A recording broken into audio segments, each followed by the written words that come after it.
Hey, so as you can see in the title, today we're reviewing Binance versus KuCoin, two very popular platforms, which I've been using both since 2017. Now they're very similar, but they do have some key differences, and we're going to go over the whole comparison so you can pick the one that's best for you. In today's comparison, we're using rankfi.com. So we collected literally every single feature for Binance and KuCoin, as well as 20 other crypto exchanges, so you can compare them side by side. Now it's hard to know which crypto exchanges you can trust. It's hard to see their hidden fees and all their features. That's why we collected all this data so we can give you a very informative video and help you pick the best platform today. So let's just jump right in the video without wasting any time. So if you don't want to watch the whole video, here is my summary. Binance is better in most of the major categories that you would look for, which you can see on the screen. First, Binance has lower fees. Although both platforms are pretty competitive compared to the rest of the industry, Binance is slightly cheaper still. When it comes to features, Binance has 30 features versus 20 on KuCoin. There's more stuff you can do on Binance. Binance also has slightly better security, better deposit and withdrawals. Binance has 8 fiat currencies versus 0 on KuCoin. However, in the last category, KuCoin wins when it comes to ease of use. That's because on KuCoin, anyone can deposit, trade, and withdraw crypto without providing ID. All you need is an email to get started. Binance is a little harder to get started. You must provide them with info, ID, and Binance is also banned or restricted in many regions such as Ontario, where I live. So KuCoin is still very laid back and anyone can use it at the time of this video, which is important if Binance is unavailable in your region. Now keep in mind, both of these platforms are really good overall compared to the rest of the industry, but out of just these two, Binance does come out on top. If you want to sign up for either of these platforms, you'll get 10% off your trading fees forever just by using the link below. In the rest of the video, we'll go more in depth onto these sections. You can also use the timestamps below to skip to any section. So first, let's do a quick background on both of these companies. Both founded in 2017, Binance has no official headquarters. On its LinkedIn, the location literally just says everywhere. KuCoin, on the other hand, is based in Seychelles, if that's how you say it. Binance is clearly the bigger company with over 4,000 employees versus 250 for KuCoin. Binance is also the biggest platform in the world for trading volume. KuCoin is big as well, but still much smaller than Binance. Both of them are not the most beginner friendly. They might actually be pretty confusing if you're brand new to investing, but they do have a lot of advanced features. Both of these platforms are meant for the intermediate to advanced trader, in my opinion. Now let's move on to fees. This is an important category because many crypto exchanges are similar, but the fees can be very different. Both of these platforms are pretty cheap compared to the rest of the industry, so I recommend them both, but Binance comes out on top overall. The trading fees are the same, both starting at 0.1%, but Binance is better because it has lower spreads and more liquidity, making it slightly cheaper, especially when it comes to those smaller altcoins. Basically, on Binance, there's a lot more buyers and sellers and a lot more money on the platform, which often equals better rates and tighter spreads. Like mentioned earlier, Binance is the biggest crypto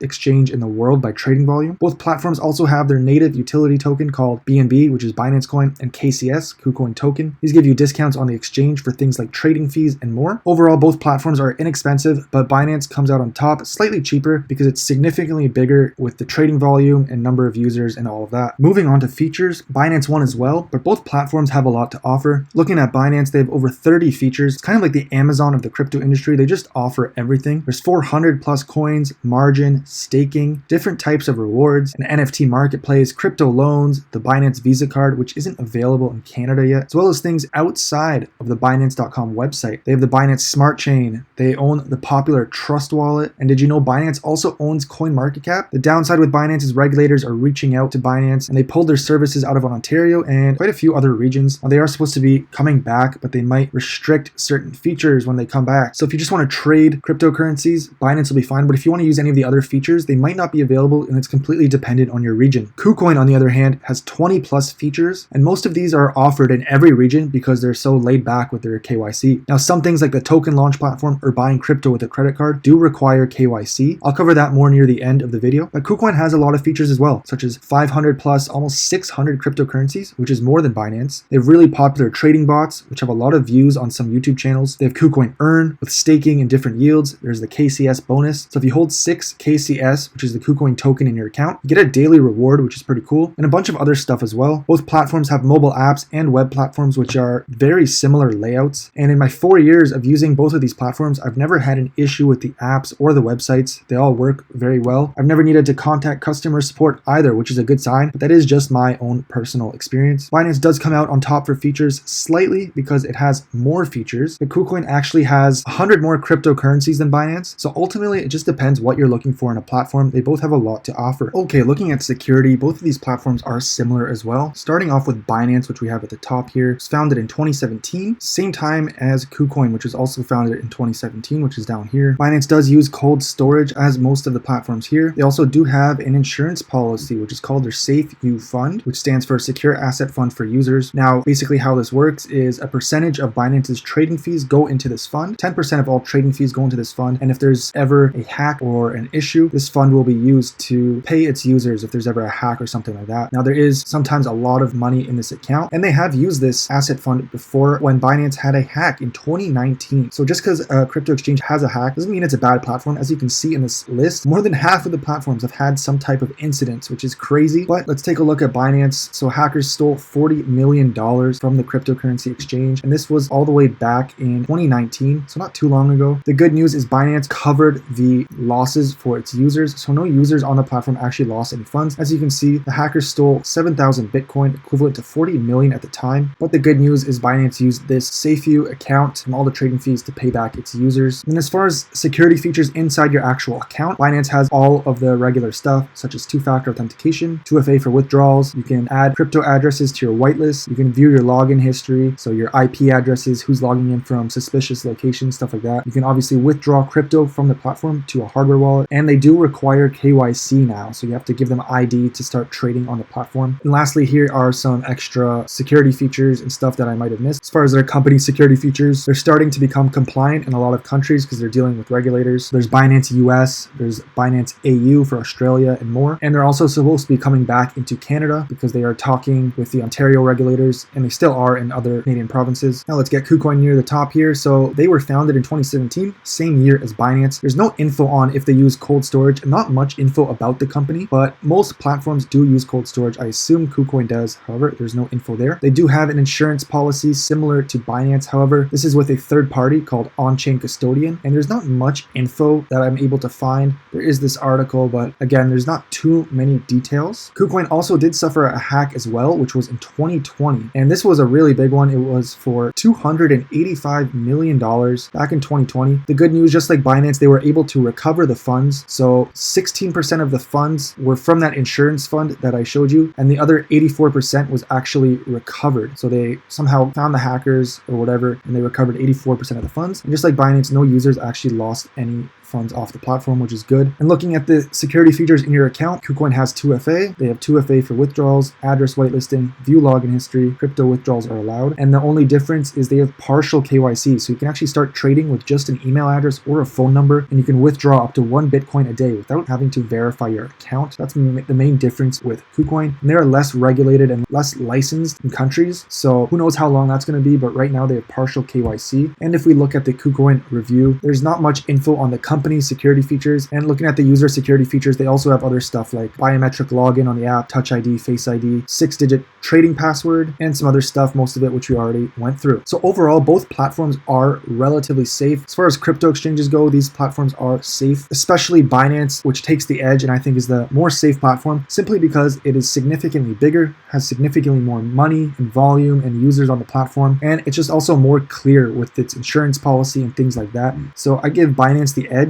as the more safe platform, but KuCoin is up there as well. There is less info and less regulations around KuCoin, so keep that in mind. But in general, look how many hacks have happened on crypto exchanges in the past, and more are going to happen in the future. It's good that a lot of the big platforms are refunding its users, but still keep in mind, hardware wallet is the best way to go. And that's it for security. Binance takes the edge by a slight amount. Moving on to deposit and withdrawals. Both are free to deposit crypto on the platform. Now, Binance does have 8 fiat wallet currencies. So these are currencies you can deposit, hold, and trade and cash out from your account. And these are the 8 on the screen. Unfortunately, no Canadian dollars, so you're not going to be able to connect a Canadian bank account. But if you have one of these 8 currencies, you can deposit and withdraw, and they have trading pairs for these currencies. KuCoin, on the other hand, has 0. They don't have any fiat wallet currencies, so it's not the best for deposit and withdrawals, which gives Binance the edge in this category as well. Now, if we're looking at instant buy, this is for like credit cards. You can, for example, use Canadian dollars, and it'll instantly buy you Bitcoin or Tether or whatever you're buying. However, you can't hold these currencies in your account. So Binance has 40 plus instant buy currencies. KuCoin has 30 30 plus. Now these are very expensive as well, very high fees, so I don't recommend it. You definitely want something where you can connect your bank account like these. But if you're outside of these currencies for Binance, it's basically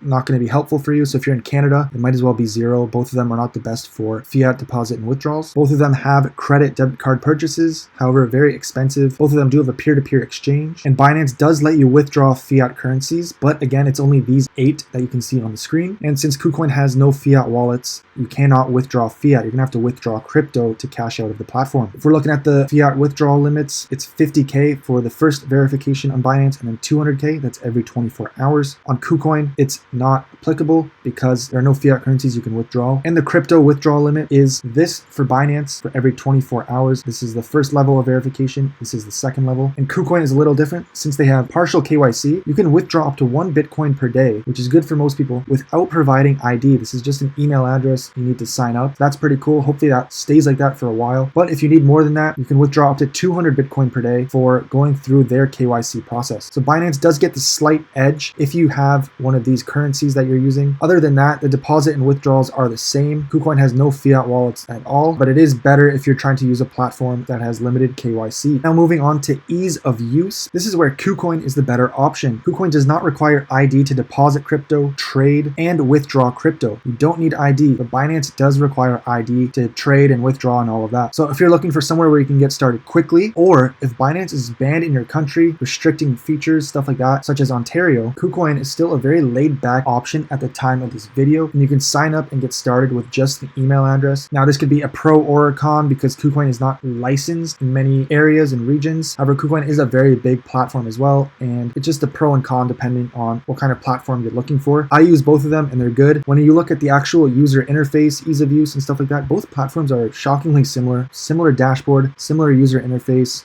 They look very similar, so they are the same in that regard. The only main difference is on the mobile app for Binance, they have a Binance Lite feature, which you can toggle on, and that will be for beginners. Other than that, they are very similar layouts. So drop a like if this was helpful. I used both of these platforms until Binance got banned in Ontario, but Binance is still the best and I hope it comes back. However, KuCoin is a really big platform and the perfect alternative, which is why I'm using it, and it's really easy just to get started with. So pick what's best for you. Use the links below. You'll get 10% off on both platforms with potentially some other bonuses. And if you're still watching, thank you, and I'll see you in the next video.